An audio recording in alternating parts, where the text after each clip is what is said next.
Can I ask you a question? Is having big event after big event after big event a total miss? Or missiology? I'm Mark. And I'm Jason with ArtSpeak Creative. Today we're talking all things big event culture. Yeah, okay, today we are talking about big events. Big events. Do you love them? I love them. I love big events. Do you loathe them? Sometimes when it's midnight and you're still, there setting up. But right. So full confession, I love it. Yeah. I love big event culture. For Sometimes I could even love it too much. Yeah. Oh yeah. Right. Like countdowns. We're about to go live, multiple campuses. There's video screens and they got countdowns. Yes. 3, there's 2, an energy on. When people are then hits clapping. Yes. There's cheers. Yep. There's or that moment of silence because there's an opener and the opener has some cool thing that types out on the screen and you're haze. Like, how about haze in the room? And you feel it here, There's nothing. Good. That's a great feeling. I like it. Sure. Now, I think sometimes they get thrown under the bus as a big event culture has some major hurdles and maybe even some of the outcomes from it are not healthy, not good. I've been there. Yeah, I've also been there. Cynicism definitely can grow at the end of the late rehearsal. At the end, in the early 7 a.m. call time. That's where it's easy when you're not necessarily totally there and guarded and awake and haven't had your coffee and you're like, why am I doing this? Right, and that's okay. Well, even if it's not even just that one big, a couple times a year event, but if it's just big event culture and like Sunday's coming. Oh yeah. Or no raising of your hands, but anybody ever been on staff somewhere that had Saturday and, Saturday's a half day and Sunday's a half day. And your half day starts very early in the morning on Saturday and ends very late on Sunday.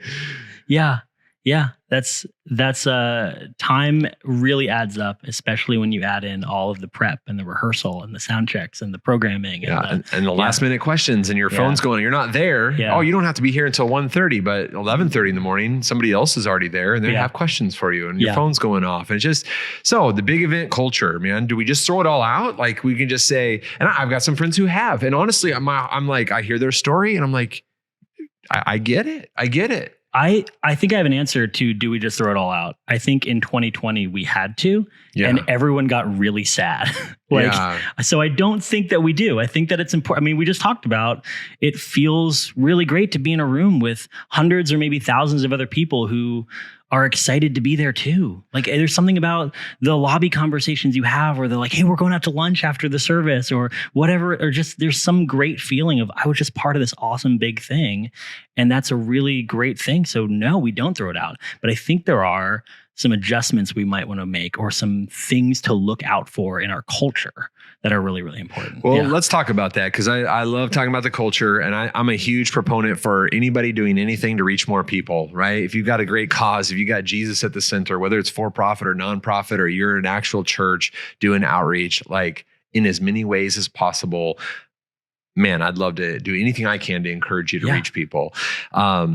As long as our culture, though, is doing big events like concerts or conferences that are still packing out rooms. Now, pre and post-pandemic, we're doing that. Yeah. So in my mind, really a big event on a Sunday or a Saturday or a big event in the middle of a summer, like we're really coming alongside with something that our neighbors understand. They understand a concert atmosphere. They understand a conference atmosphere. And I think we can still use that.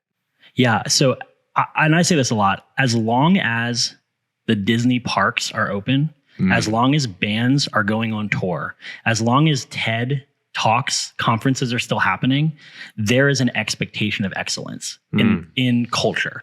And your church may or may not be like going after that, but there is an expectation. My mom is like my point of reference, right? Like my mom can go to church on Sunday and be like, yeah, the band really wasn't that good.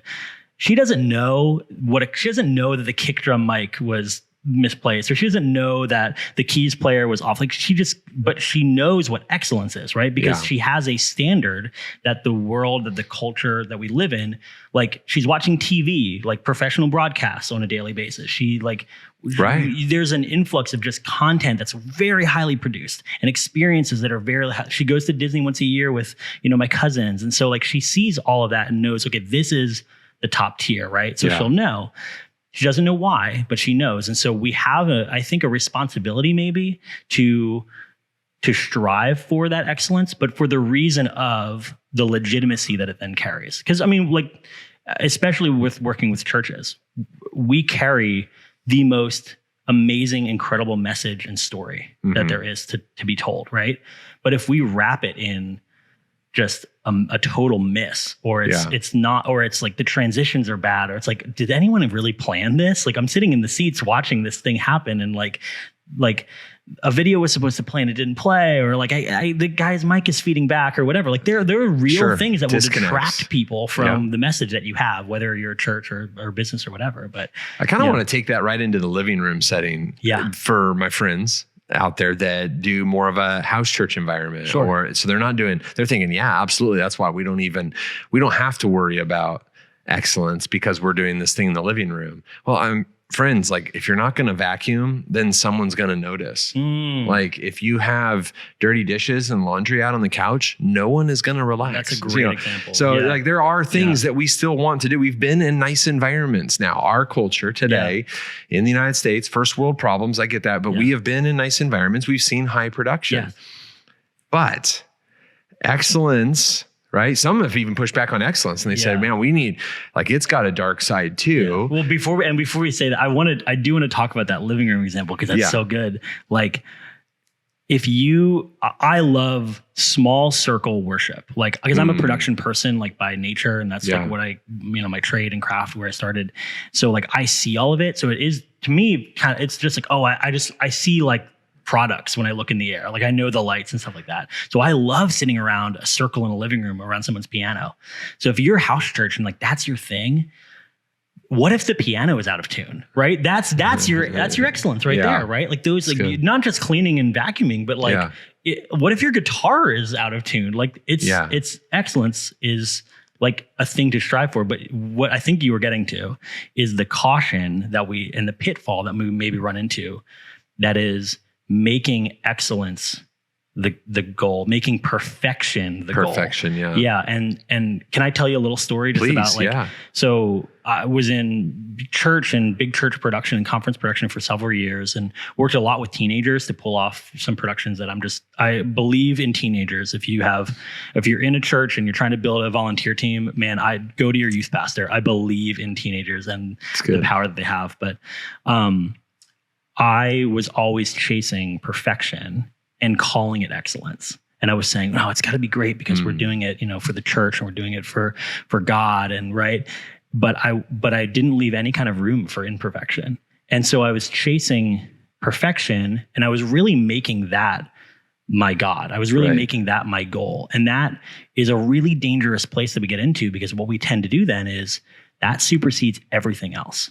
It supersedes the people that are helping you. It supersedes the team. How dare you miss that cue? Yeah, it supersedes even the attendees. Like, it's not really about you. It's about me. It's about the show I'm putting on, right? Like, it is a dangerous place to get into. And it happens, I think, more so than not, because we're in these spaces where we're trying to top and top and top and up and up and up, but it's a scary thing. And I think there's a way out of it. And we love to talk about this at ArtSpeak, which is imperfect excellence. Yeah. I think there's a way out of it.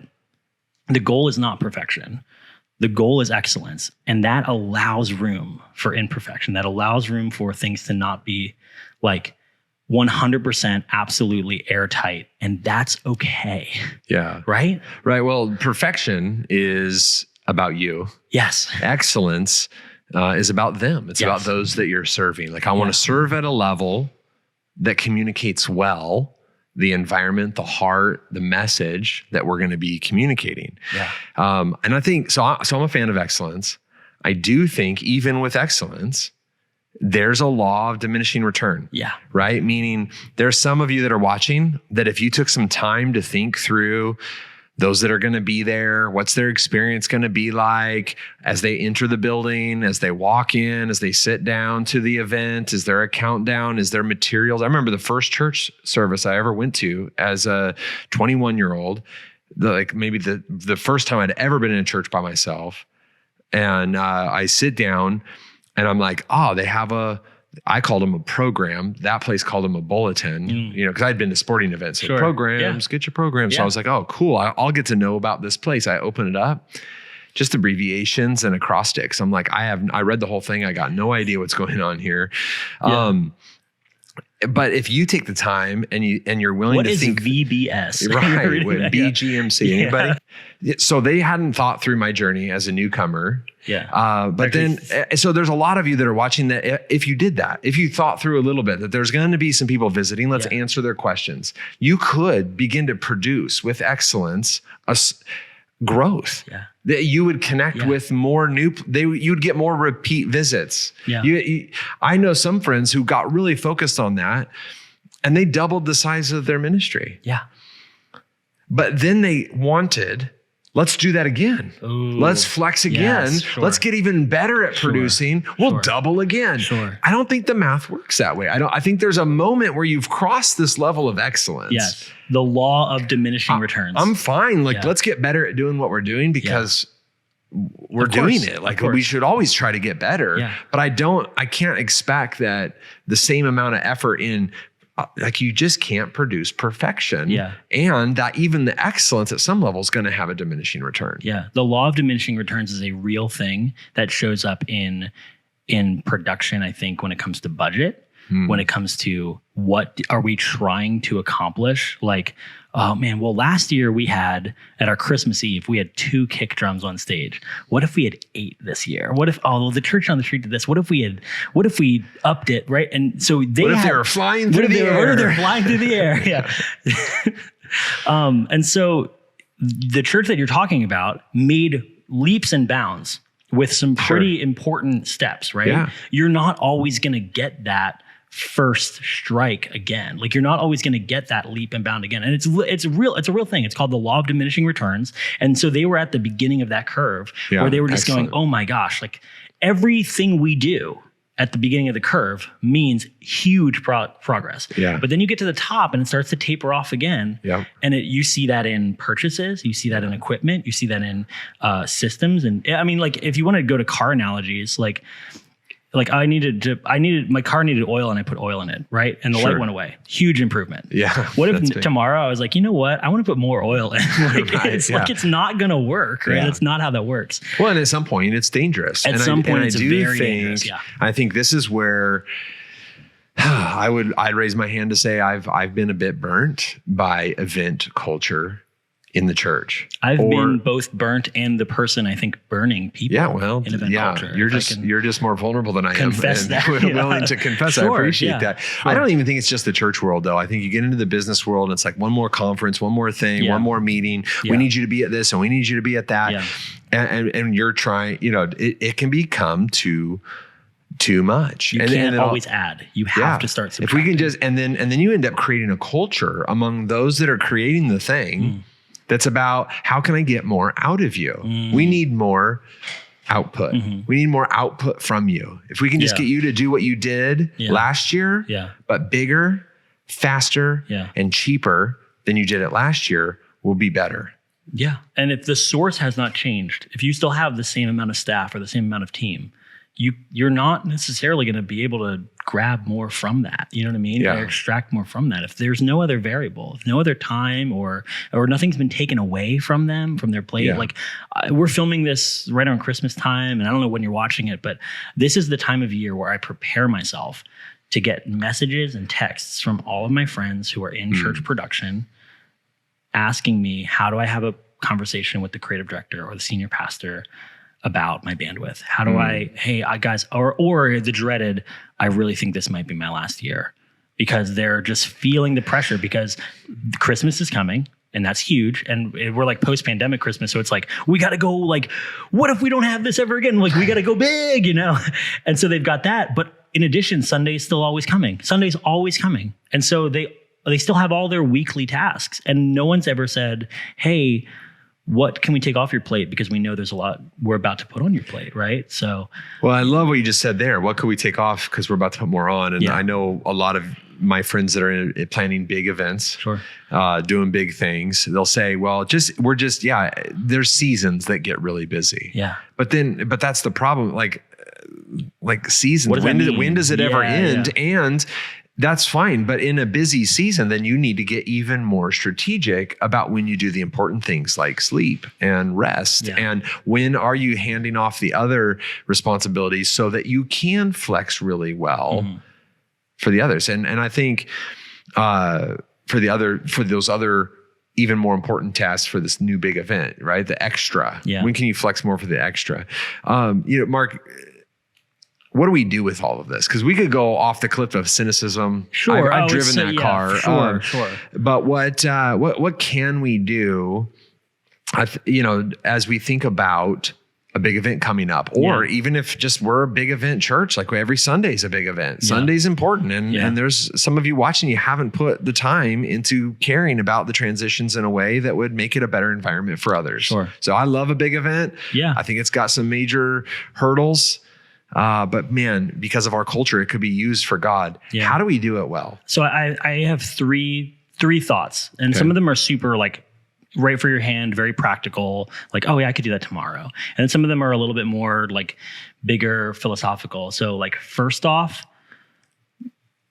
look at the teams that are pulling off the event. Yeah. Look at their bandwidth. Look at what they have to do, and ask them, not yourself, but them, what's on your plate right now, and rank it with them, and go down the list and say, okay, well, this has to happen. This doesn't necessarily, like, this definitely doesn't really, like, we're the only people that are going to notice if this doesn't happen, right? Go down the list, work through them, and evaluate with them.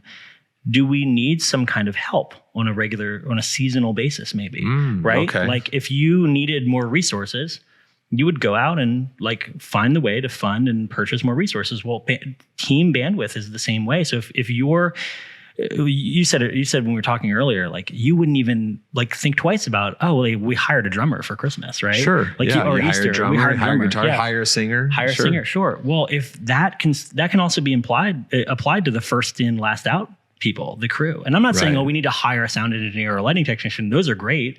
And there are a lot of people, I'm sure, in your area that, are professional or in that, somewhere. But even someone just running the cables. Someone running the cables. Like, hey, you know what? I don't have, like, we know we need to sweep the stage and clean out the closet and get this thing ready. Or I've got to build a set. Yeah. Like, it's okay to say, well, this is something that we need to, if we can't find the volunteer power, but we know we want it to be done. It's right. Like in the summertime. Yeah, in the summer, yeah. Like if you have a lot of lawn at your church, what do you need to do? You need to mow it. And do you like go to like the youth pastor? And maybe in some context you might. Maybe. But I've mowed a church lawn before. But anyway. The idea there is you'd hire some seasonal, work, right? To do that. So I think that's, might not be possible right away, but very practical. I like what you said, though, about as a leader going to your team and asking them about what they need to hand off or what they need to outsource in that season, because we had a client who the creative pastor was talking about their journey and how he had been given the opportunity after several years to talk to the lead pastor about how it really was. And that was, and so he did that. He felt comfortable. He felt honest. It was appreciated, and it wasn't good for him. Yeah, he was burned out. His marriage wasn't where it wanted to be. He wasn't connecting with his kids like he wanted to, and it was all because of next big event, not enough time, not enough weekend, not enough. Just pulled in so many directions that he wasn't there as a husband or a father like he wanted to be. The lead pastor was blown away because, in his words, I talked to both of them, he thought everyone was okay because he was doing well.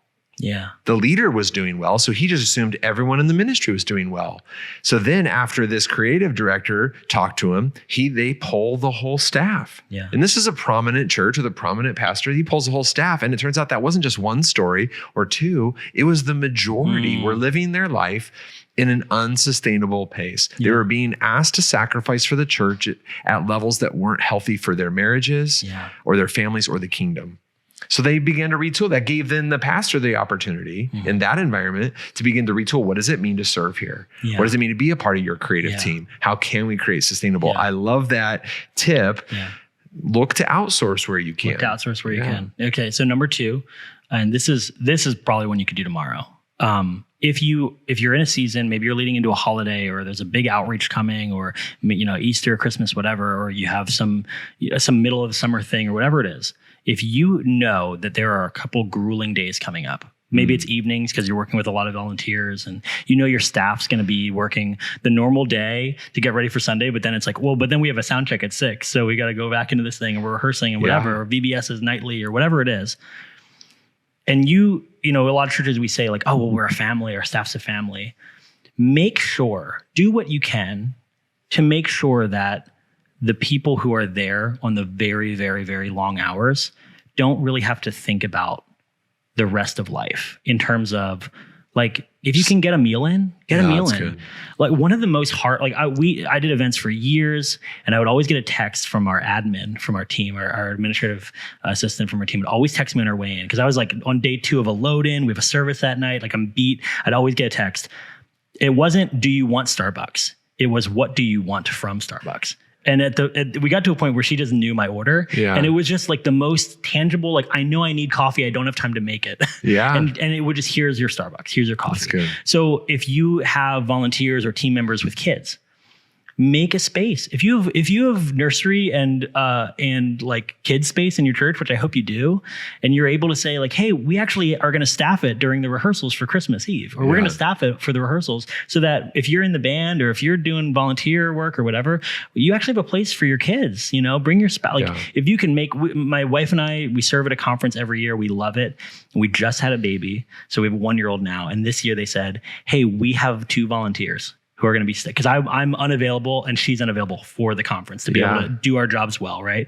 We have 2 volunteers lined up who are going to be with your daughter and take care of her. And we have a space with a pack and play in it ready to go. So when you guys show up, like there's 3 other kids on the team, and we're going to make sure that you feel like you can actually like serve and be a part of this ministry. And it was like mind blowing to me to think like, oh my gosh, they really they understand that life is stressful. And they understand that like we all want to do a good job. Like we're all chasing excellence in some regard. And they understand that they found a way to create space for us to actually be able to do that. And it was beautiful and wonderful. So if you have a team like that and you're able to, hey, we have a long rehearsal, or I know a church that did 3 services on a Sunday morning, and it went over noon. So after the second service, they had a big catered lunch for their volunteer team. Yeah. Because they're like, we know you're here. We want you to be able to eat, right? Like things like that are really great. So that's where excellence has a positive side. Sure. Excellence, when people are in excellent environments, they relax. Yeah. And when people relax, they have fun. Yes.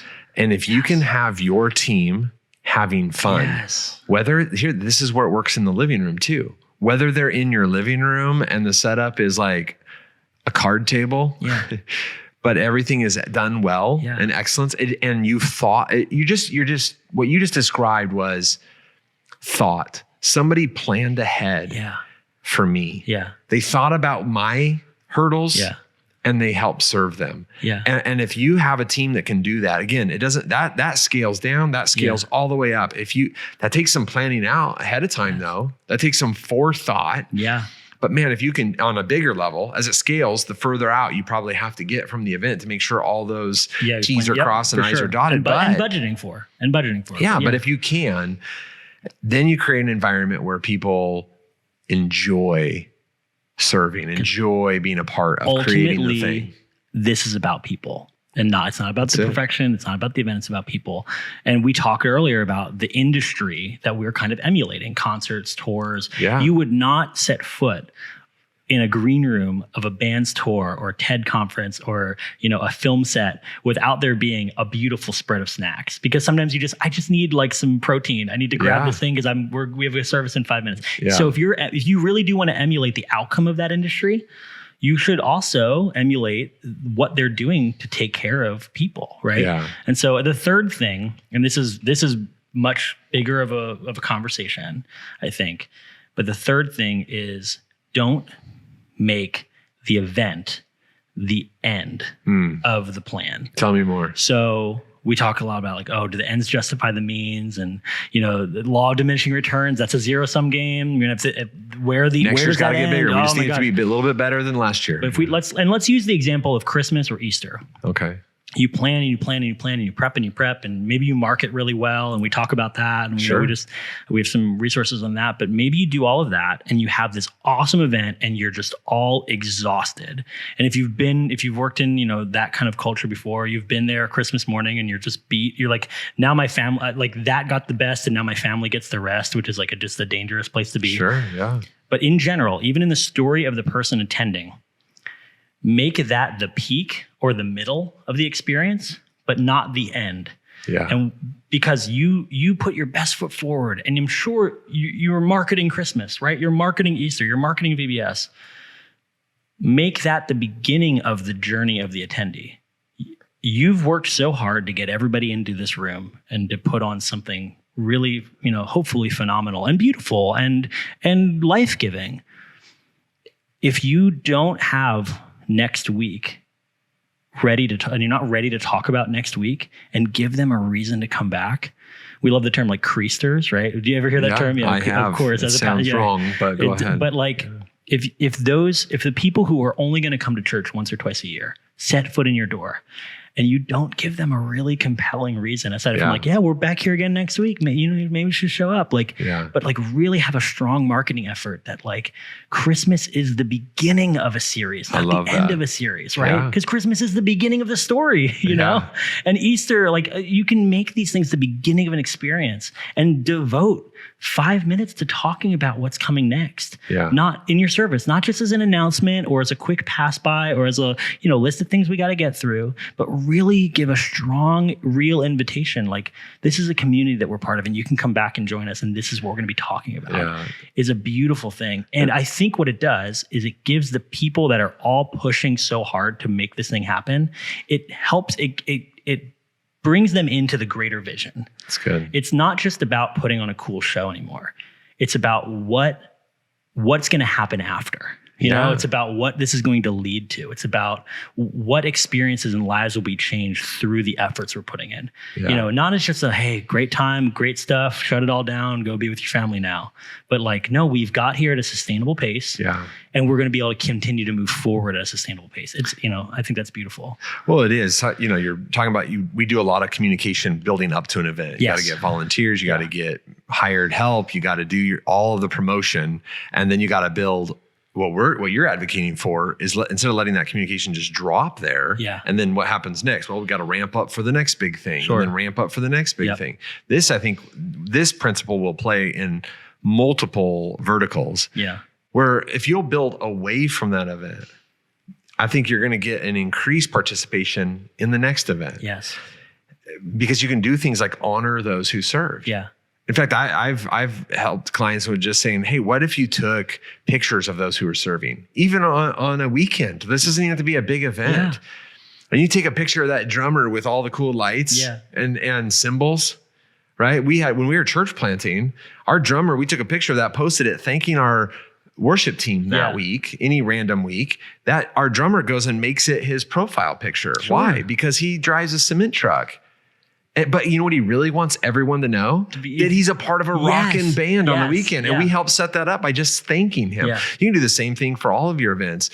But I think we're even talking about communicating to those who attended for the first time. Or Mark, you lead our video team at ArtSpeak. And you said something fascinating to me was we were preparing for this, that you thought if you had a limited budget for media, that the promo video at the big event for what comes next. Give me the next 4 weeks and here's what we're going to talk about would be more important than having the preview video before the countdown video. Or the opener. Video be super Christmassy and super inspiring. Let's just I love openers. I love a good whatever. You're the video guy. We're ready. But when everyone's there and the countdown hits 0, they're ready to sing. So if you have a limited bandwidth, put another song in worship that everyone's going to enjoy and sing along to. And all that time you spend crafting this opener, put that into exactly what you just said. Put that into creating a really compelling video to promo the next thing? Are you asking a big question about life? Is it a very, zero entry pool that's like super easy to say, yeah, I don't really know church. I'm not really part of the culture, but those sound like questions I'm asking. And like, that's an easy series for people to sink their teeth into. Make a compelling video for that. Because we're already there at Christmas. We are all already there. And another great song will probably be more valuable anyway, right? Right. Yeah. That's it. Well, it's so good. And I think, obviously we both love big events. Sure. But we have stepped on the landmines ourselves for those in big events. So I know as we prepared for this, Mark and I both wanted to give just a word of encouragement. If you're watching this and you're a creative and you're exhausted, and the leadership that you're under you haven't felt like they see it the way we're describing, that there are hurdles to this. We just want to say we see you. We've been you. We've been there. We worked with you, and thank you. Thank you. Yeah. Thank you for your impact in the kingdom. Thank you for your influencing those that you're leading. Thank you for the excellence that you do bring. The lives changed because of your efforts. And thank you for seeing a bigger picture that maybe you can bring about change. Yeah, absolutely. We talk a lot about, especially in production, we wear black for a reason. We don't want to be seen. We're only noticed when something goes wrong, right? And if you've never been acknowledged aside from when something went wrong, thank you. Thanks for what you do. Thanks for serving. Thanks for showing up before anyone else and leaving after everyone else. Thank you. Yeah. That's good. I think, that's very close to our heart. Like, I think the future belongs to the creative. I think we're helping create the future. And those of you that are watching that would liken themselves as a creative, and there's lots of different kinds of creative. There's lots of different kinds of art. And for some reason, in big event culture, both secular or sacred, I like to blur those lines myself. I think the principle plays true either way. For some reason, sometimes we just exalt one or two kinds of artists. Those that are great at the music and making it, those that are good at homiletics and speaking that truth. But man, it takes all kinds of creatives to really communicate the kingdom, the message, all that needs to be said. And so that's been a big motivation for us at ArtSpeak. Not just for this video, but also in establishing a community of creatives. So I want to invite, if you're watching this, you're like, oh, that's me and I'm overwhelmed, or Mark, you're taking texts and calls from creative friends right now, talking them off the ledge. I just need someone to talk to that's in the same place as me. They want your phone number. Here's one better. We have our entire team available to you at community.artspeakcreative.com. That is an online community for creatives like you. And so also if you just need help doing some heavy lifting with promoting your next big event, or you want to plan it, or you want to get that kind of a better culture that we're talking about implemented, you can talk to one of our consultants for free at artspeakcreative.com. We love you, we like you, and we look forward to talking to you again soon.